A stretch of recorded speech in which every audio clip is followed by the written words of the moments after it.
வணக்கம் மக்களே, வணக்கம். போன வாரம் சொந்த ஊர் திருச்சிக்கு போயிருந்தேன். திருச்சி போய் ரயில்வே ஸ்டேஷன் இறங்கினா தம்பி ஒருத்தர் ஓடி வந்தானே, என் போர்ட்ஃபோலியோ கொஞ்சம் பார்த்துட்டேன், எனக்கு கொஞ்சம் பயமாக இருக்கேன் அப்படின்னாரு. போர்ட்ஃபோலியோ பார்த்தா எனக்கே பயமாக இருந்தது.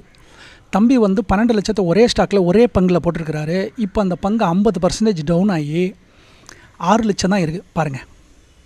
அவர் சொன்னது என்னென்னா, என் ஆஃபீஸில் மொத்தம் 18 பேரும் இதே பங்கை வாங்கியிருக்கோம், ஏன்னா ஒரு யூடியூபர் ஒரு வடநாட்டில் சொன்னார் அப்படின்னு சொல்லி. தயவு செஞ்சு தமிழ் கம்யூனிட்டிக்கு ஒன்று சொல்ல வேண்டியது என்னென்னா, ஒரு பங்கை வாங்கிறதுக்கு முன்னாடி ஃபண்டமெண்டல் அனலைசிஸ்னு ஒன்று இருக்குது. அதாவது அடிப்படை பகுப்பாய்வு. ஒரு பங்கை வாங்குவதற்கு முன்பு அடிப்படை பகுப்பாய்வு பண்ணணும். அதை இந்த ஒரு ஷார்ட்லலாம் பண்ண முடியாது. அது ஒரு 3 நாள் ட்ரைனிங் இருக்குது.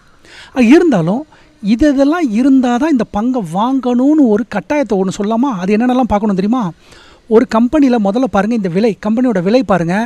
கிட்டத்தட்ட 15 வருஷம் 10 வருஷமாக இந்த மாதிரி நிலையான தன்மையாக மேலே உயர்ந்து சென்றிருந்தால் அந்த பங்கை நீங்கள் வாங்கிறதுக்கு தகுதி, முதல் தகுதி.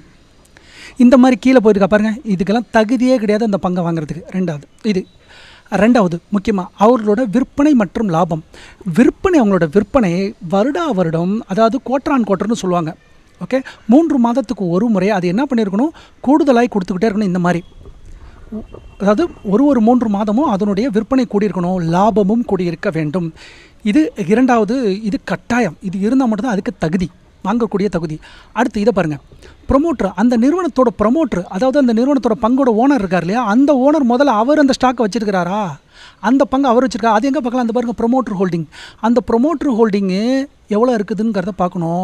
ப்ரொமோட்டர் ஹோல்டிங் கம்மியாக இருந்து பப்ளிக் நம்ம மாதிரி மக்கள்கிட்ட அதிகமாக இருந்தால் அப்போ என்ன அர்த்தம்னா, அவர் விற்றுட்டு போயிட்டாரு அப்படின்னு அர்த்தம். அப்படின்னா வாங்குறதுக்கு முன்னாடி என்ன பார்க்கணும், ப்ரொமோட்டர் ஹோல்டிங் எவ்வளோ இருக்குது. அதே மாதிரி அந்த ப்ரொமோட்டர் ஹோல்டிங் அவர் பிளெட்ஜ் பண்ணியிருக்கக்கூடாது, பேங்க்குக்கு போய் கடனாக கொடுத்துருக்கக்கூடாது.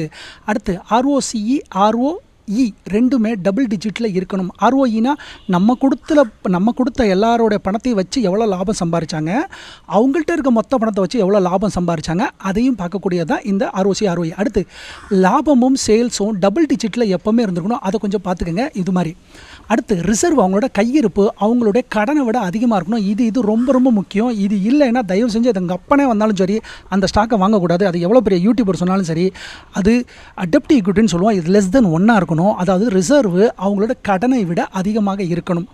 இதெல்லாம் பேசிக்குங்க. அதாவது இது எல்லாமே 3 நாள் ட்ரைனிங். நான் மும்பையில் போய் அட்டன் பண்ணேன். இதோட விலை 60,000 ரூபா. அந்த 60,000 ட்ரைனிங்கை பொங்கல் முடிஞ்சோன்னா எல்லாத்துக்கும் தரேன். நம்மளோட சேனல்லே.